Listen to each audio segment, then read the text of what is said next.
স্থানীয় সরকার, পল্লী উন্নয়ন ও সমবায় এবং যুব ও ক্রীড়া উপদেষ্টা আসিফ মাহমুদ সজীব ভুঁইয়া বলেছেন, এত দ্রুত নির্বাচনের জন্য এত মানুষ শহীদ হননি। দেশের সংস্কার শেষে সরকার নির্বাচনের দিকে যাবে। ঠাকুরগাঁয়ের বালিয়াডাঙ্গি উপজেলা পরিষদ হলরুমে শীতার্তদের শীতবস্ত্র বিতরণের সময় তিনি গণঅভ্যুত্থানে জেলার আহতদের চিকিৎসার বিষয়ে বলেন, তাদের চিকিৎসার সেবা নিশ্চিত করতে কাজ করছে অন্তর্বর্তী সরকার। তিনি আরও বলেন, বালিয়াডাঙ্গি উপজেলাকে ন্যাশনাল স্ট্যান্ডার্ডে নিয়ে যাওয়া হবে। উপজেলা লাইব্রেরি স্থাপনের জন্য 50 লাখ টাকা বরাদ্দের ঘোষণা দেন তিনি। ঠাকুরগাঁয়ের পর তিনি পঞ্চগড়ে যান।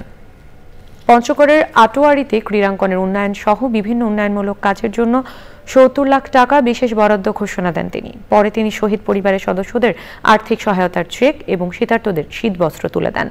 সে সময় তার সঙ্গে ছিলেন জুলাই স্মৃতি ফাউন্ডেশনের সাধারণ সম্পাদক সার্জিস আলম।